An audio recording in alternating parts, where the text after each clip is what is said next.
All right, good evening, everybody, and welcome to the last in our summer series of scheduled conversations on the theme of how do we go forward, how do we go back. Today, I am delighted to introduce our guests, Rebecca Salzer and Amir Zaheri. Rebecca Salzer, Associate Professor of Dance and Director of the Collaborative Arts Research Institute at the University of Alabama, is an intermediate dance artist and educator. Her work for the stage has been seen in Chicago, Los Angeles, San Diego, and San Francisco, where she directed Rebecca Salzer Dance Theatre for a decade. Her award-winning films and videos have been programmed in national and international venues and on public affiliate television stations. Salzer is a Jacob K. Javits Fellow, holding a BA in Humanities from Yale University and an MFA in Dance Theatre from the University of California, San Diego. Salzer also serves as Project Director for the Dance and Digital Project, supported by the National Endowment for the Humanities, which works towards creating and facilitating more centralized, accessible, equitable, and forward-thinking dance resources online. Dr. Amir Zaheri is head of the Music Composition Program and music director and conductor of the Contemporary Ensemble at the University of Alabama. A partial account of recent national and international level performances of art includes the 2014 Hot Springs Music Festival, the 2015 International Clarinet Association Conference in Spain, the 17th Annual World Saxophone Conference, and the PARMA International Music Festival. Dr. Zaheri also serves as the Associate Director of the School of Music, Director of Undergraduate Studies, and Director of Student Affairs and Student Wellness. His profound impact on the students is summed up by one student who wrote, "Dr. Zaheri is very passionate about teaching the subject of this course and the general well-being of the students. I've never come across a teacher that cared so deeply about me as an individual, and it's such a blessing." Additionally, Dr. Zaheri serves as conductor of the Tuscaloosa Youth Orchestra. Both of you, how are you doing? It's great to have you here. Thank you. It's lovely to be here. Rebecca, would you like to start? No, I would love it if you started, Amir. This is oftentimes how we start, the way we begin. Sure, I'll get going. Maybe we can go back and forth on the how are we doing part. How am I doing? To be honest with you, I oftentimes feel guilty answering this question at all these days. In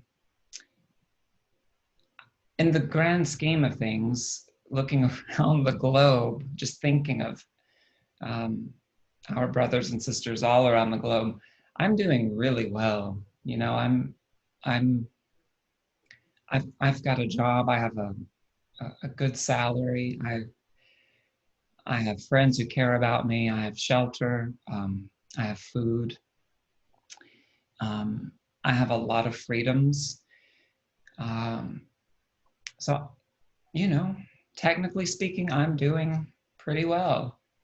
But I am reminded, one of my very first therapist told me years ago, he said to me, "Amir, it's okay for you to think about how you are doing in your own universe." And so in the universe of Amir, and as I understand the world around me, I'm pretty freaked out right now, if I'm being completely honest. I am scared. I laugh because I'm not sure maybe what else to do, or maybe because my own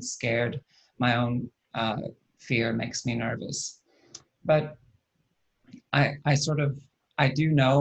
know enough about myself to know that I oftentimes thrive on my own fears, and I mean that I'm not trying to jump into a conversation on art already, but art oftentimes for me comes about from my fears, or even just little seedlings of what might someday be art.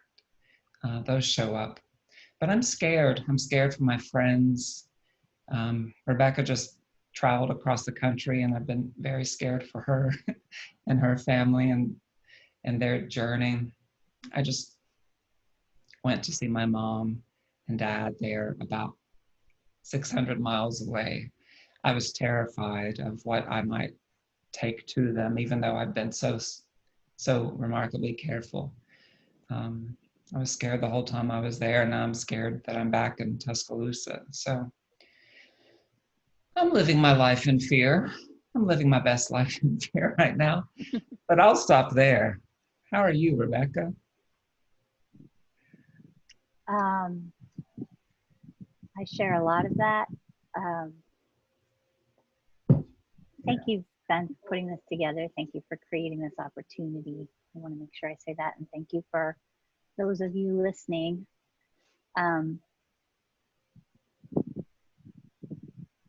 So we drove 2,000 miles last week to get to see my parents, who are in their late 70s and late 80s. And so the fear for them and of being around them has been pretty much a part of our lives since we got here. We got tested before we left, and I could talk a lot about how we created a little bubble for ourselves to travel through the most COVID-rich parts of the country to get here. But something about having done that has been really heartening, has kind of brought some agency back in a summer that has felt devoid of agency and devoid of any sort of, totally disempowered. As for me, just watching what's happening in the world around me, I'll just make it self-referential. So just to have been able to kind of take that action and make that trip has been great, and to see my family has been great. And today I'm especially heartened by all of the by John Lewis's funeral this morning, and his op-ed piece in the New York Times, and just being able to kind of revel in his presence and his gifts to this world and this country a little bit. And even in just seeing a large group of powerful people gathered in his honor across party lines, recognizing his contributions. I felt that to kind of lift me up a little bit today. But yes, lots of, just to go back to the fear a little bit, I think one of the weirdest things right now is that the safety or risk of everything we do is so unclear. So you see somebody and you're outside and you're both, maybe one of you isn't masked, and I don't know, for example, my parents aren't wearing the masks properly.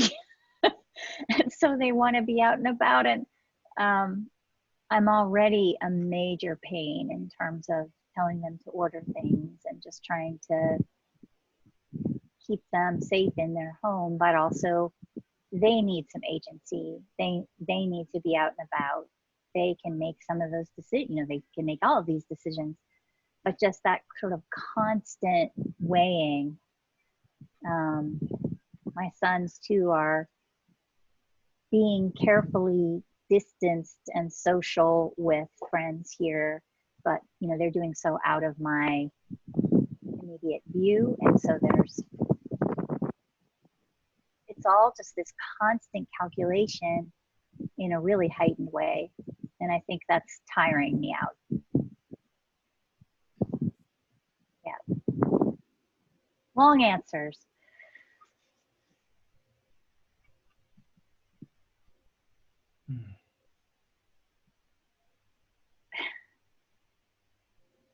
Do we continue with how we are doing?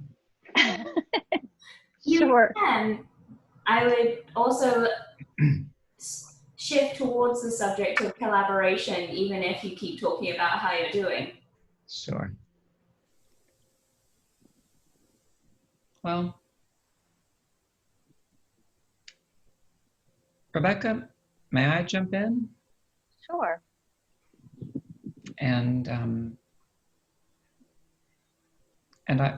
I do want to apologize. I too should have made it clear, Finn, that I thank you for organizing this. And I'm also quite honored that you would think to include me in this. So I appreciate it. Um, how am I doing as a collaborator or as an artist who collaborates pretty regularly?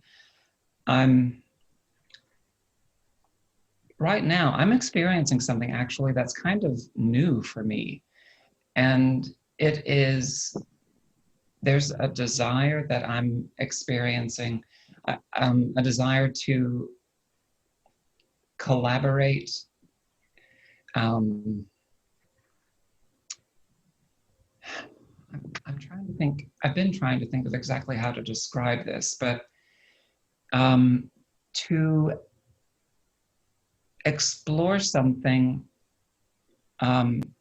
with someone else's guidance, or with someone else, through someone else's series of suggestions, just as a way to think about the way, or the maybe not methods, but just the ways in which I approach some topic.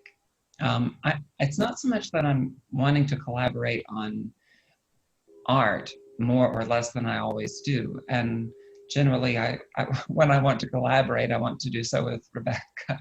She's sort of my go-to. But right now, additionally right now, I'm wanting to collaborate on the ways in which I approach topics.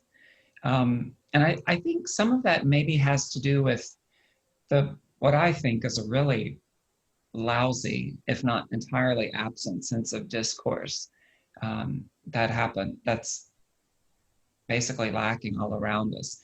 And I wonder if someone sort of behind me, I have this image of someone behind me guiding me toward a topic, some artistic topic, perhaps, I don't know, and encouraging me to look at something differently, to think about something differently, to touch something differently, to listen to something differently. That's a kind of collaboration that sort of came about during a class that I was teaching. I realized that I was essentially providing a guided listening tour to a composition that students were struggling with profoundly. They were just so dismayed and so put aside by the textures and timbres of the composition that I thought it would be really interesting to maybe ask them to just press reset and let me guide them. And then I thought, wow, I wonder who could I ask? Who could I trust to guide me through not just a piece of music, but through anything?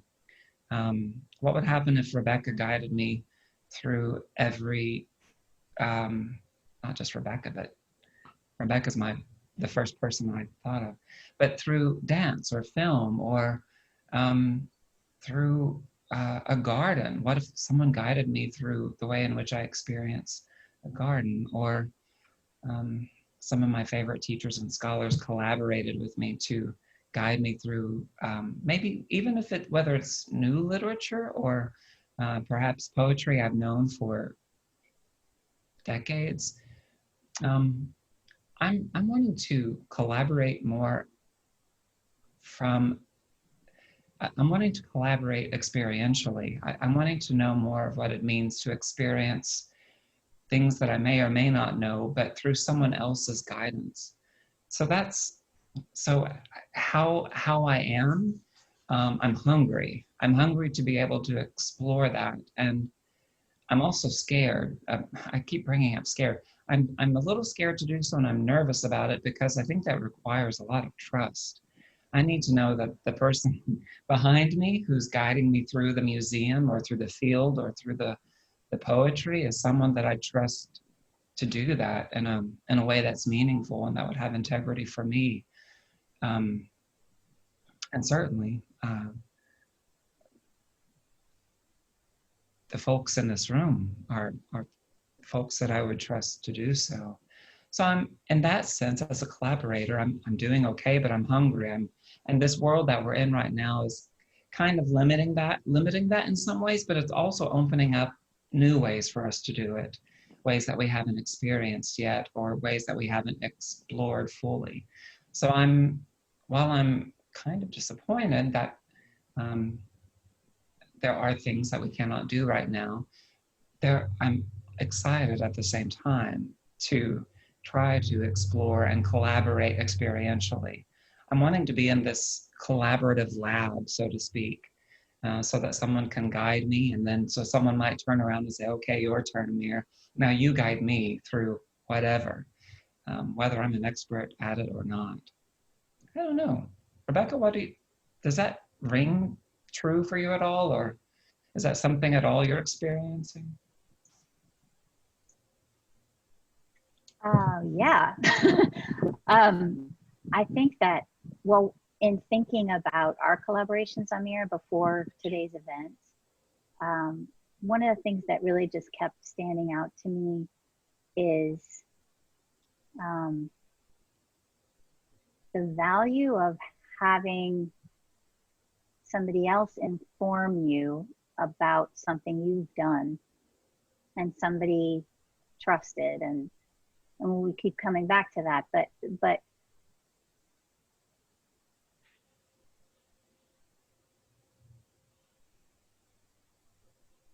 Rebecca, I've lost you for just a moment. I'm not sure if anyone else did, but I've lost Rebecca also. Can you still hear me? Yes, I can hear you. There you go. Now? You're back. Yes, you're back. I think it's just the lousy internet here. So I don't know when you lost me, but what I was saying was that I was thinking a lot about the value of letting someone else drive and steer, and how I think, you know, I'm pontificate and overgeneralize now, but I as society and our institutions as well are not very good at that.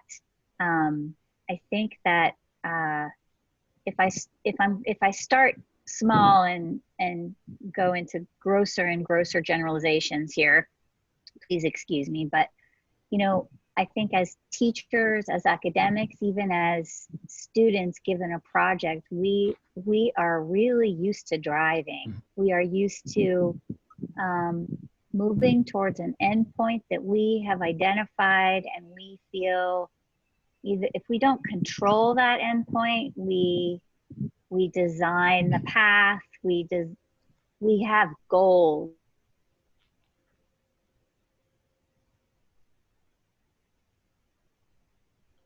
Matrix that needs to be filled out, and then this percentage of improvement charted over time, and for students too, right, dealing with grades. And I think academics, we drive our own research. We're supposed to know where that's going, perversely. I think that's insane, but we're supposed to know what it is we're going to discover. And then, okay, spiraling out again into bigger and bigger generalizations. I think as a society, the patriarchal white supremacist society, there is this lack of ability to imagine. I'm making a big jump here. Go free, leap. When you drive, okay, the supposition that you know where you're going shuts off the ability to imagine others' vulnerabilities. So for me, that's when we say, well, I'm not sick and I don't know anyone else who's sick, so it must not be a big deal. Or, well, I've never been beaten by a police officer or stopped for no reason while driving or experienced any kind of discrimination, so it must not be real. And I think that, so if I speak about collaboration expansively, I think it is being able to let go of being the sole author and the sole driver and the sole decider, and acknowledge the value of going a direction you can't necessarily predict. I totally get that. And I don't disagree with anything you've said. I do think Hey, we're done then. we're done. Pack up.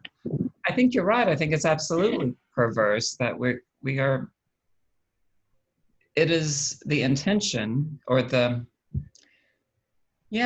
expectation is that we know what our research is going to lead us toward. Or if we don't know, we have a really, really good idea that we can spell out and we can make look very spiffy. And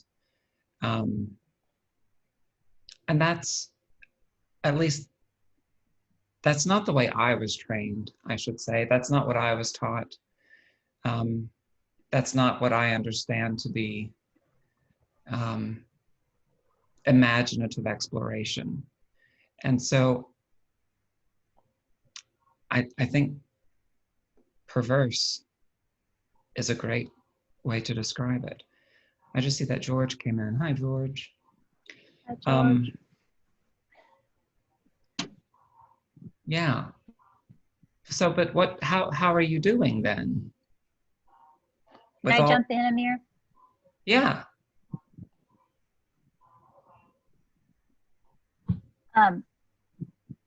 For any of you who don't know us, I should say that, can you still hear me? It says my internet is unstable. Am I still attached? Okay. I don't know. We're very, as artistic collaborators, fairly obsessed with form.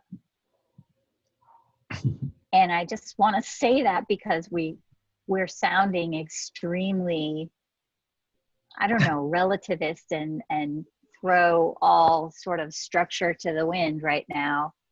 And so I think it's worth saying that in terms of attempting to construct good art, we are very, attempt to be very cognizant of history and,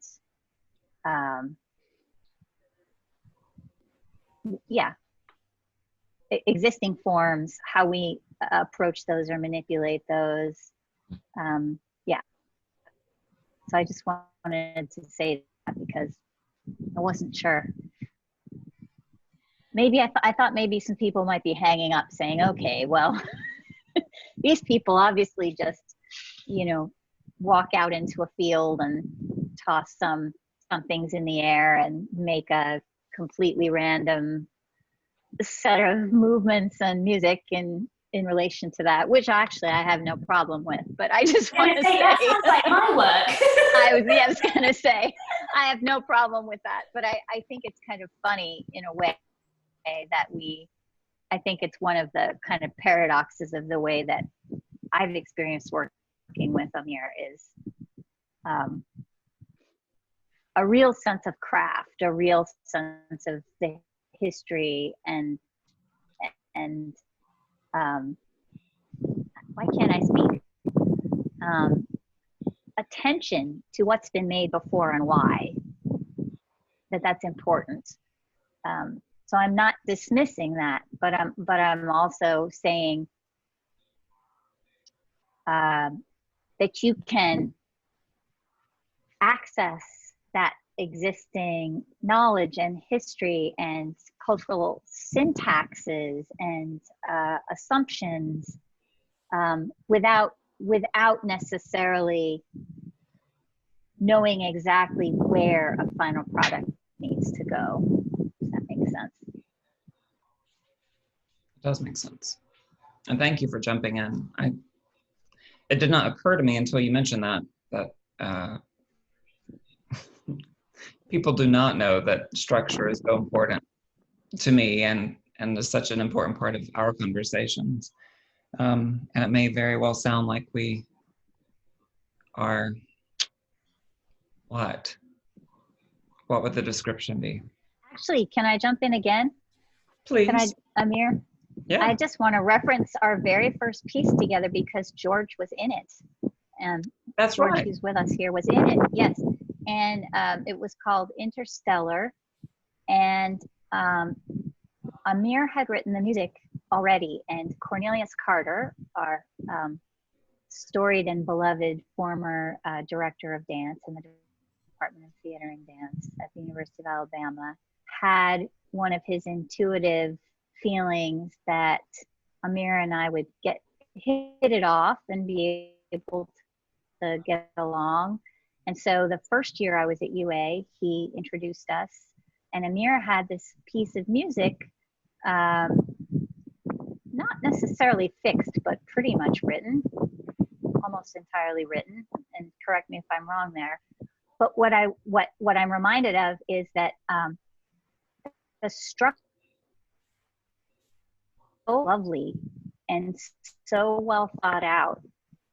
I felt like I was being invited into this fantastic house or something, this beautiful house, and things were well proportioned and things were in good relation to each other, and my job was so easy because of that attention to the way the thing was built. And Amir did not, it wasn't a restrictive thing at all. It was a stability, a useful boundary. And I think that's a real beauty in collaboration when you get to inhabit somebody else's fabulous skill and craft. Wow.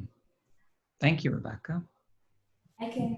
It's really lovely for me to watch from the outside, because obviously the conversation between the pair of you has become a collaboration of how it works.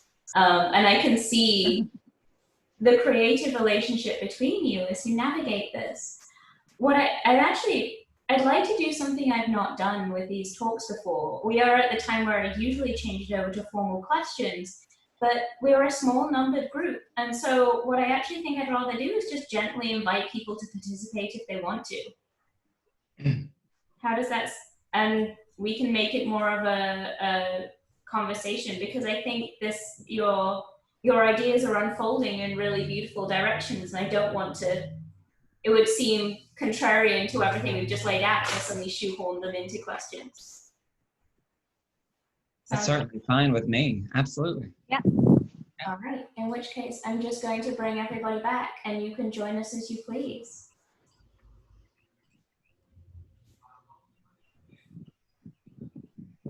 And in the meantime, while folks get the type sorted out, I would just ask, has there been a change? Are you working together? Have you worked together over the summer? Like, what's that done?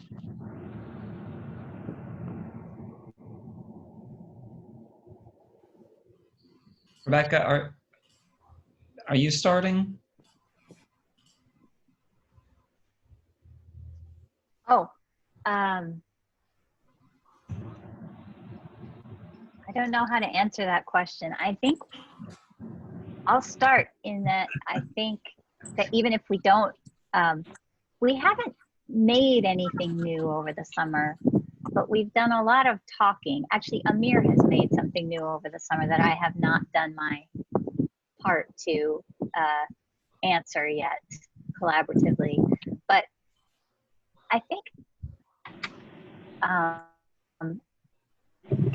we're in touch a lot in that we just in talking and discussing the world and discussing our interests, I'll say we have been collaborating all summer. I agree. I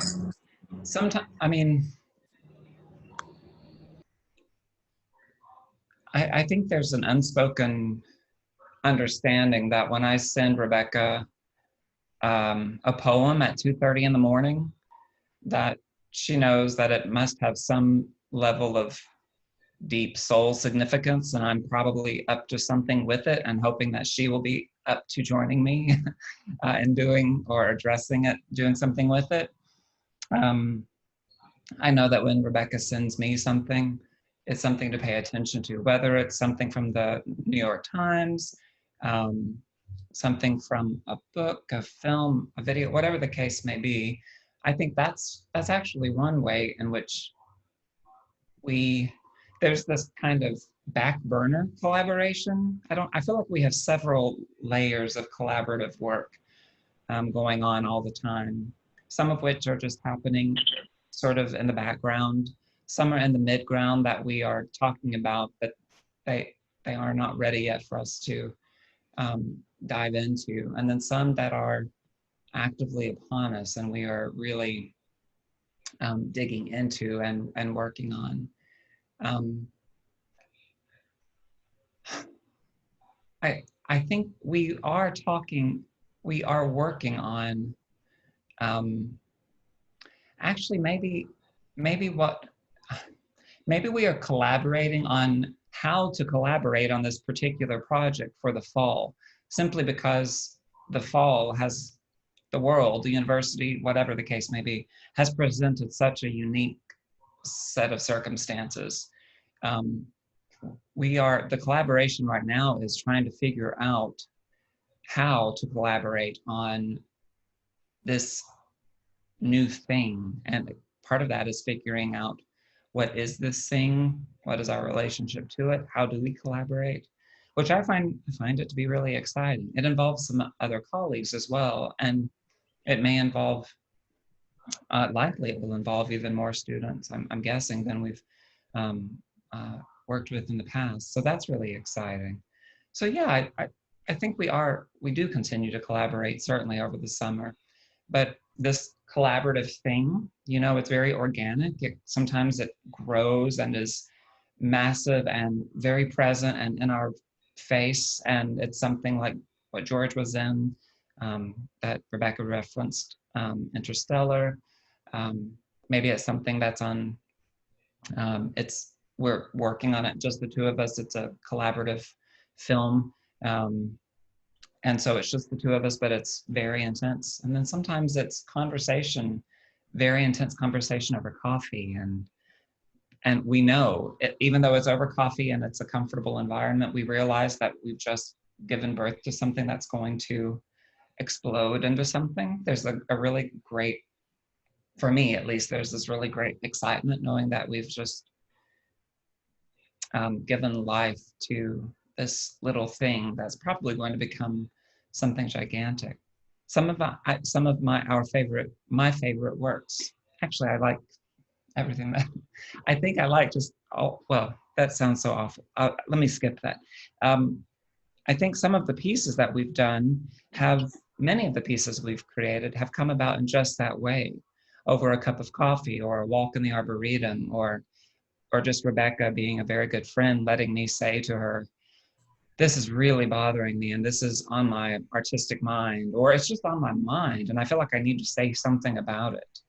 I don't know what, but I'm really pissed off and I have no place or expertise to be able to say this in any way, that, I don't need to be on a talk show, but I want to say something. I want to contribute. And on many occasions, Rebecca has replied with, great, something likewise, and let's do it. For me also, oh, I'm sorry. No. I was just actually going to ask if, was Cesium Singing the first sort of obvious iteration of that happening? Or maybe there was something prior, which became Flow of Boats later or sort of down the road, but. Yeah, well, the iteration that you're talking about was when we were taking a walk and turned to each other and literally said at the same time that we were interested in doing something in response to the refugee crisis. Exactly. I mean, exactly. So that was, and that the things we were interested were the same. That was, we have some mind melds, which is, I don't want to say I don't want to think it's so rare. I want to hope that we're all capable of these relationships. That Amir is dear and special to me beyond what I can explain. But I don't think that I don't think it's like, a once in a blue moon thing where you find somebody that you can work with. I want to be more optimistic that we're capable of that more broadly. And I also want to say that I think that all of us are, if we're not already actively collaborating as human beings, as teachers, as students, boy, are we getting into it right now. And by collaborating, I'm defining that as letting go of the driving a little bit, letting other drivers on board in a sense. And I think that certainly as teachers, we must, and not only because that's part of re-envisioning the institutions in which we work in the necessary ways we need to do that right now, but also just because of the details of what we know and don't know about how the nuts and bolts of teaching are going to work in the fall. So I think I'm going to assume that we're all deeply involved in collaborations this summer. And as students too, right? In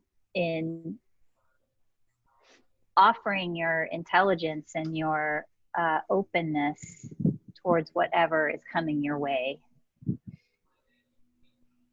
as a student. Yeah.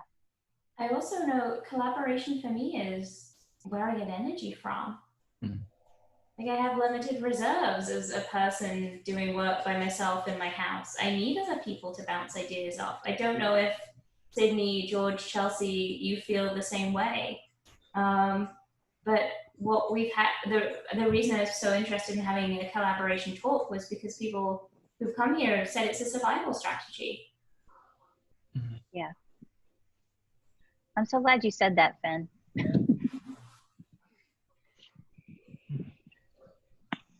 Do you mind if I say something really quick? Please. Okay. I definitely agree with that, with feeling, especially in this time, in this period, is that collaboration is going to be so incredibly important in the fall for students who are going back. And I'm looking really forward to the other grads that I'll be working with. I think that there's 3 other very strong voices, and I'm really looking forward to working with them because they're going to, when obviously making films and people have to stand 6 feet apart, I feel like most of my work has involved a lot of partnering and a lot of being able to touch people. And obviously without that, I feel that I have to reevaluate myself as a choreographer. And I think that I'll be looking to my peers to help inspire me and push me toward that new realm. And so I think that as I already know 2 of them, and one of them I'm looking forward to knowing, so it's going to be a totally different playing field, but I think it'll be a really rewarding experience for us 4 to be going through this together, starting a new program, starting a new journey, and we're all having a shared experience of something very new. So I think that'll push us all. For sure.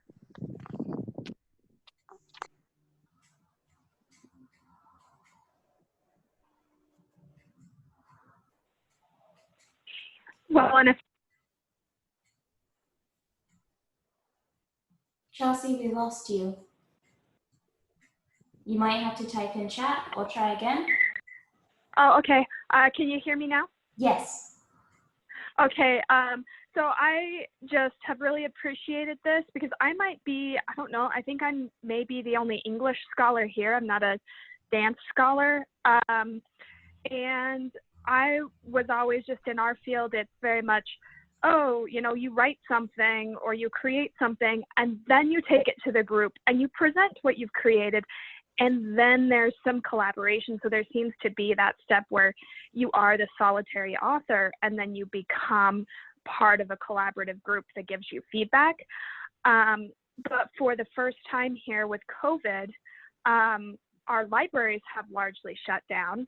And I do not have access to things that people I know across the country have access to because there's different protocols for different libraries. And so while I currently cannot do the same amount of research, I'm finding myself collaborating in the actual process of writing, whether that's to get research or right now I am collaborating on an article where I have the race studies expertise and my colleague, he has the illustrative and like looking at graphic novels and illustrated works. That's his expertise. And so we're able to combine because we have an actual reason, I suppose, for the first time to think about working together because we don't have access to the same things. And I don't know, I guess my question to the panelists would be, how has, like, specifically, and I did jump out of audio, so if you said this, forgive me if you said this earlier, but how have you found that this pandemic or this situation has changed or maybe made you innovate in the way that you collaborate versus what you had done previously?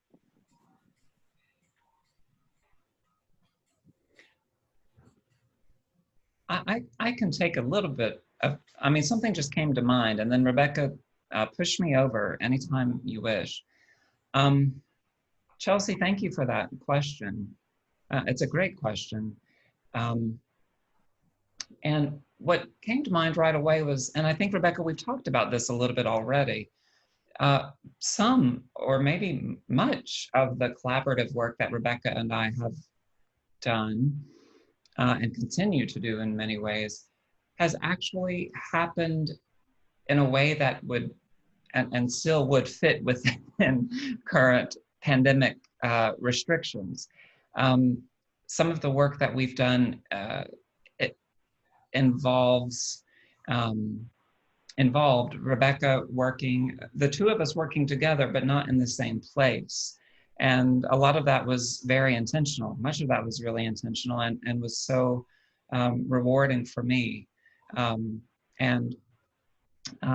So we are able to continue in that way. And so that's, you know, that's not really profound, but I just wanted to point out that not all of our collaborative work involves live music and movement. A great deal of it has involved a lot of working independently for a period of time, coming together, discussing the progress we've made, going back to our individual materials, whatever the case may be. But I don't know.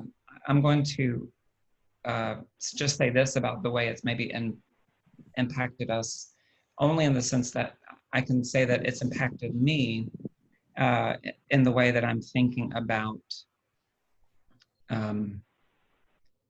the kinds of my commitment to the art that I do want to make, and my commitment to the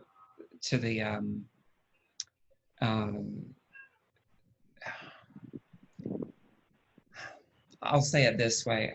The shortness of life is becoming more and more apparent to me. This time is not making that any less clear. And so my time to commit to art, to make the art that I think is important and has integrity and matters, that's what this pandemic is doing to me. The ways in which it comes about with, you know, arm in arm with Rebecca, I don't know yet. I trust the universe enough, and I trust Rebecca that it will be able to happen. It will work out. We will find some avenue for the art that we have to make to be able to come forth.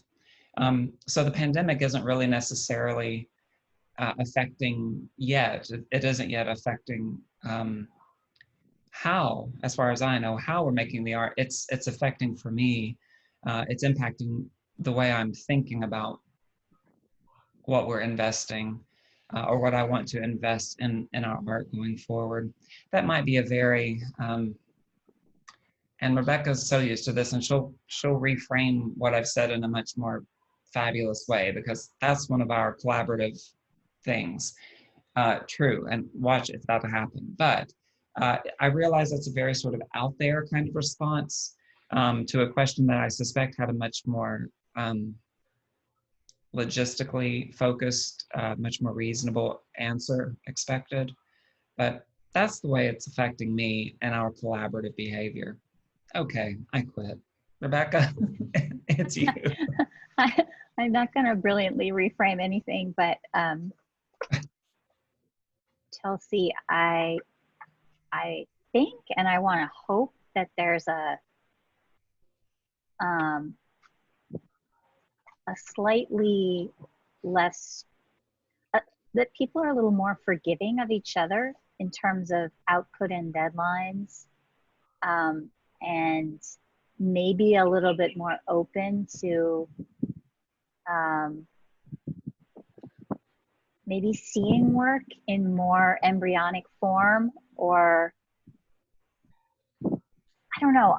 I think that because we're all making it up, you know, improvising as we go along and trying to figure out how to get what we want and what we need, or some version of it to sustain ourselves. I think I want to think that professionally we're all a little more giving. How about that? That took me an hour and a half to say.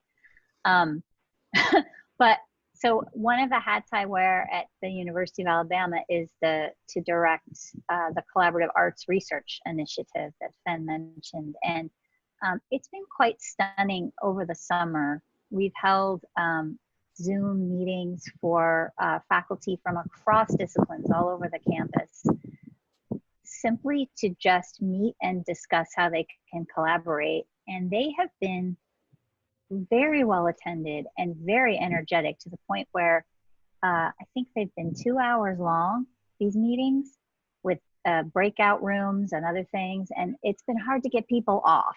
It's been hard to get people to hang up. And those are just a few of the discussions I've had with faculty over the summer, but it seemed to me that people are hungry to connect. And if that can happen through their work, that's wonderful. That's, you know, any outlet, and certainly through their work is a wonderful one. So that was a long-winded answer, but I feel like the ground is really ripe for collaboration right now. And I hope you have that impression too. Could I ask a question to Rebecca specifically? Sure. If you were done. Sorry, I didn't mean to. I was just gonna ask, so I've been in a few of your pieces, and I've always felt that on day one, I felt like what you came in with was an idea of the process. You didn't necessarily always have to come in with an idea. You always came open for the final result in your mind to be changed. You didn't feel that you needed to see it exactly in your head, but you did always come with a process and a plan and something for us to really work on with you. That was very collaborative. And I would say you were definitely one of the more collaborative, like, directors and choreographers that I've ever worked with, just because you always came in with such a want to have our opinion in the workspace, and allowed us to talk and allowed for that. Do you worry that, I guess, some of the energy of physically being in a space will change your process at all, and how you start day one?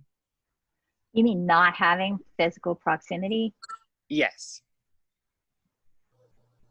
Is that something that you feel will change your day one process, if that makes sense?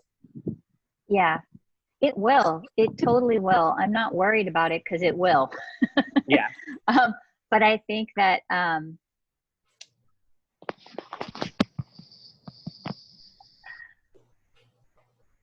the reason behind coming in, so I think as a director, it's your job to have some sense of process. Mm-hmm. But my assumption is really always that the people I'm working with are a great deal smarter than I am, and that they're going to offer a lot more good material than I could arrive at on my own. And so I think that's going to hold true for sure, even if we are talking to each other on Zoom like this. Yeah. I also think this is a complete tangent, but I'm kind of amazed by how much easier Zoom calls are for me now, even over 4 months. I feel less sort of neurologically tired. I feel like I'm kind of beginning to sort of, What? Said I'm not sure I do. Okay, well, right. Well, that's interesting too. But I mean, if this is the currency for a little while, if this is what social interaction looks like for a little while, then I plan to make the most of it. I'm not sure that was an answer, George. Oh, you're good. I mean, I just always, you were always so influenced by space, for sure. Like I always felt like the space was part of the journey. It wasn't an afterthought, for sure. And so that was just something that's definitely like different, interesting. Because I remember when Amir came into one of our first rehearsals, the first rehearsal that he came into, I believe he obviously came into the first one where we talked, but he wasn't there for the first one where we actually created movement. And I remember him coming in, and it was that's something he would be able to do in this new version of how we're making is come in later. But what we're not as able to do is experience in the same space, but we are online. It's just different. So it's just thinking about, like, I guess that's something that I'm having a hard time visualizing. And I don't know if you have how to visualize something that's not even in a real space, if that makes sense. I think it is a real space. Okay. Yeah. It's a two-dimensional space, and that's the shift that's difficult. It's a very real space.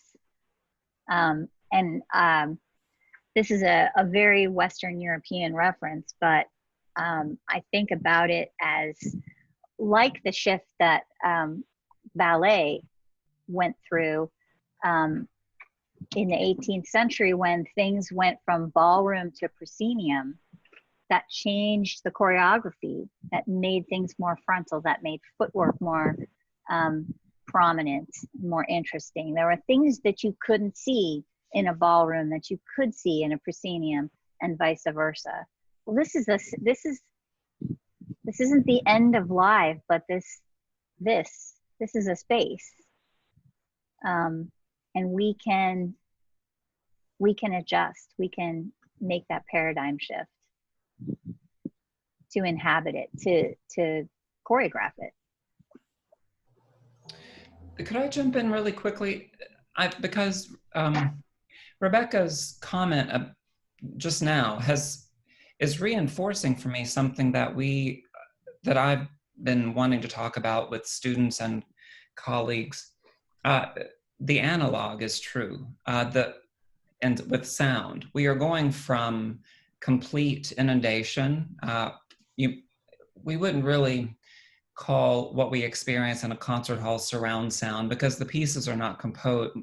The vast majority of works that we hear in a symphony hall are not composed for the sake of surround sound, but they are all encompassing. And what we are doing now is we are reconfiguring and reimagining and composing for what you have here, which is 2-channel playback or stereo sound on most laptops or on your earbuds and so on. So we are doing similar work. And we are, in fact, going, it's not backwards, really. We're just calling upon a different set of tools and a different set of knowledge. And we're utilizing a specific sort of output and framework that a little bit more heavily than we might in other times. The concert hall oral experience is not what we're going to be having. It's not what we're going to have for the foreseeable future. And so the ways in which we, make the most of, and I think that there's so much that we can do that we've not even yet come close to imagining. This is not 2-channel stereo playback from 1973. This is 2-channel stereo playback on devices which are capable of doing untold number of things. And I don't know, to me, that's really exciting. And I'm totally out of whack, but that's okay. I loved your question, George, and I loved your answer, Rebecca. And I love that Rebecca, because months ago she was sharing that she shared with me one evening, we were on the phone, and she was saying she was absolutely exhausted from Zoom. And I said, yes, same for me. I'm tired of people seeing what my bedroom looks like, what my kitchen looks like, what my patio looks like. I'm tired of people being in my space. And now, Finn, to hear you mention that you're not quite cool with it just yet.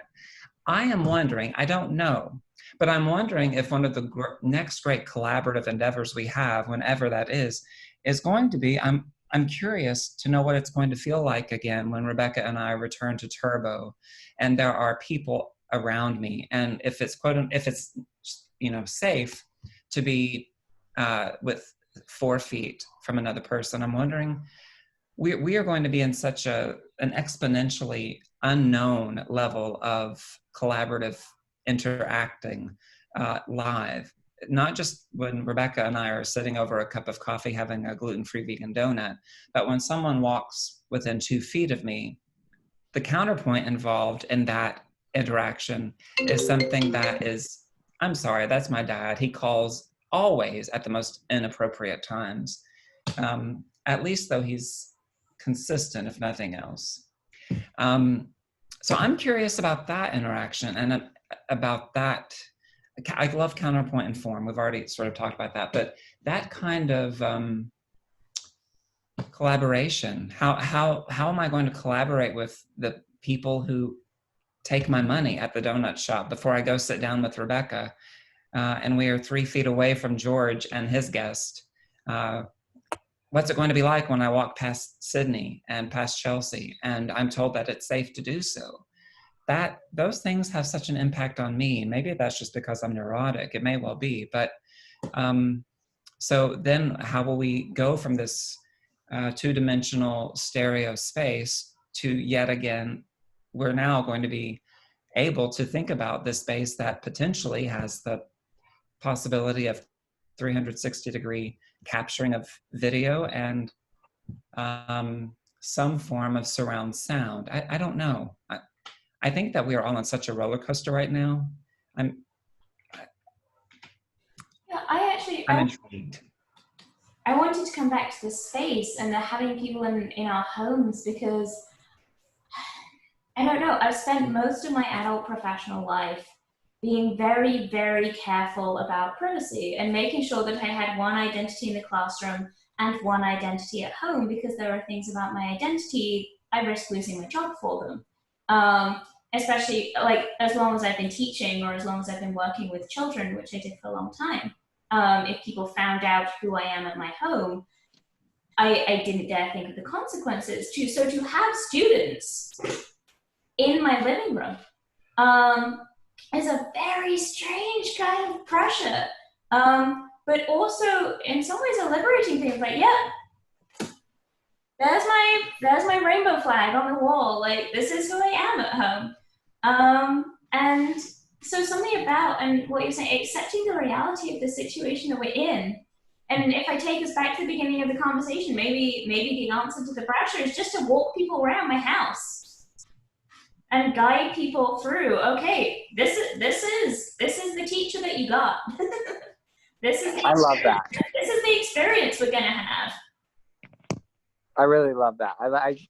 I can't wait to, I don't know. I think that maybe after this, it'll just be normal. Like when you go into someone's house, you want to like look through their bookshelves and like, not because you want to invade their privacy, but because you want to learn more about them, what someone has on their bookshelves, and like things like that. It's like, I wish so much of us, especially as people, as artists, and I guess we hide things, and I wish that we could share that more. And maybe that having people in our space does invite us to share that more. So that's exciting, I think. You've been hiding a tortoise all this time? I'm sorry, given the conversation, I couldn't keep the background up anymore. I think that goes back in some ways to what Chelsea was asking too, and what I was trying to say in my answer to her was that we're all just so much more exposed and vulnerable that I want to think that we're ready. We're ready to step in, and we're ready to work together in new and different ways. Really do think that's true. And if I can be positive amidst all the fear, maybe we're also about to be neurologically superhuman to be able to go from, you know, what Amir is describing to these Zoom spaces seamlessly. And Fen, I think back to the beautiful contact improv class you let me stumble through. It was like one of the last in-person classes that happened. Yeah. And I can't even fathom I can't even fathom having that kind of contact with other human bodies right now. Yeah. But what if we can have this sort of range of interactions and do them well and do them fully? I think that's a beautiful question to kind of pause on. And before we do anything, can we all thank Rebecca and Amir for their time? Because this was Thank you very much. like a heartfelt and profound and wonderful conversation. I'm so glad that you're here. What I would love to do, and this is how I usually end things, is just to turn the camera off, and just give us all a minute to breathe and be together, not in host mode. So thank you to everyone for coming. Like I said, this is the last of our scheduled talks. There are some things in process so watch this space. There might be things coming up. But what a note to end on. Thank you both so much for your honesty and your resilience and all the wonderful things you've had to say. Thank you for having us, Finn. And thank you all. So much. Thank you for organizing this series. And thank you all for participating.